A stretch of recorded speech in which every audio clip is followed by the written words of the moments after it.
issue as well. So this guy I was talking to, he's like 77 years old, and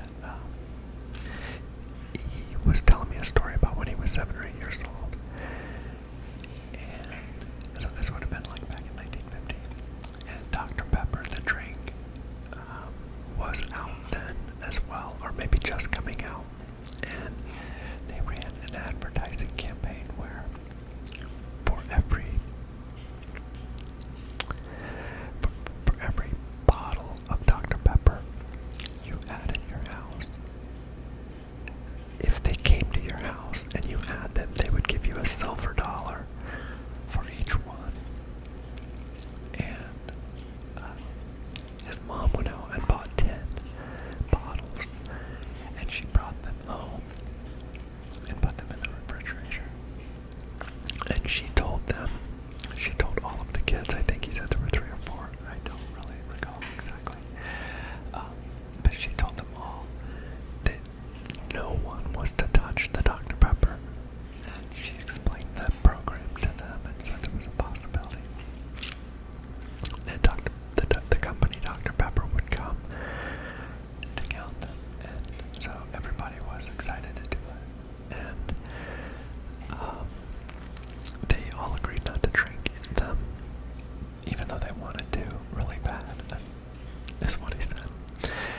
But sure enough, as crazy as it sounds, the company actually, sorry, my dog, Max, I think you can see him back there cleaning himself. That's him right there. That's Max. He probably heard me say his name, so he's not. Anyway, it's just crazy that Dr. Pepper did come to their house, and sure enough, they got 10 silver dollars. His mom got 10 silver dollars because she had those Dr. Peppers in the house. And it was, he said it was just an amazing thing. His mom just made her so happy. He said it was one of the happiest times he ever seen his mom.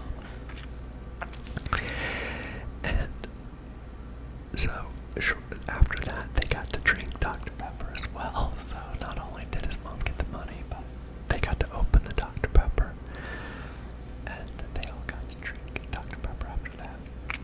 But that's a great story in itself, but it gets better.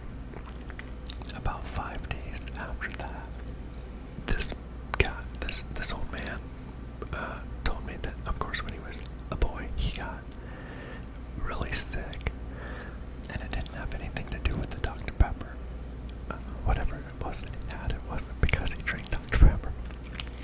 But he got really sick, and his mom had to spend those 10 silver dollars on his medical care.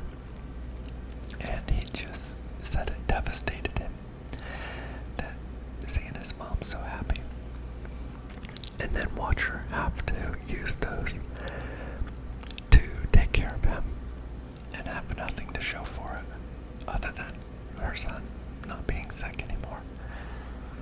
He said it really affected him, and he left with it his whole life, pretty much the guilt of carrying that around. And even to this very day, I mean, again, he's 77. I'm sure his mom is gone, and he still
just strikes me about being poor, because I have been poor. Not that, I don't know that my family was that poor. My dad had a good job, but my mom didn't work. And the job that my dad had good health insurance, so we would have never had to worry about really having to pay for medical care if we needed it. But in comparison to like most kids in my school, we were poor. At least, yeah, we were poor. You know, my dad had a job. It wasn't that. I mean, it was a good job, and then it had good insurance, and it was stable. But the money wasn't that great to be just a one-income family and having 4 kids. But I heard a saying one time that said, I once felt sorry for myself because of my ragged shoes, until I met a man with no feet. I once felt sorry for myself because of my ragged shoes, until I met a man with no feet. I think I liked this topic about basically financial struggle, because I think it's all relative. You know, we don't need that much to survive. And but it's hard to like, it's hard to know what's out there and how certain people live. And it's hard not to want more. And I think in this coming year, I think that we as people should try everything in our power to be more grateful for what we have. And, you know, just like even running water and electricity, you know, these are things that we just like think that are not even things people live without, because we just have them. Though we have to pay for them, we still have them. And you know, you just walk over to the light switch, or here, look, watch. I just flip the switch and the light goes out. You know, it's like a miracle every time that it just works, and I just have access to that, where 200 years ago they did not have it. They didn't have hardly anything. 1,000 years ago, I mean, think about the generations upon generations of human beings that suffered. Unbelievable. I mean, living in nature all the time, enduring the elements.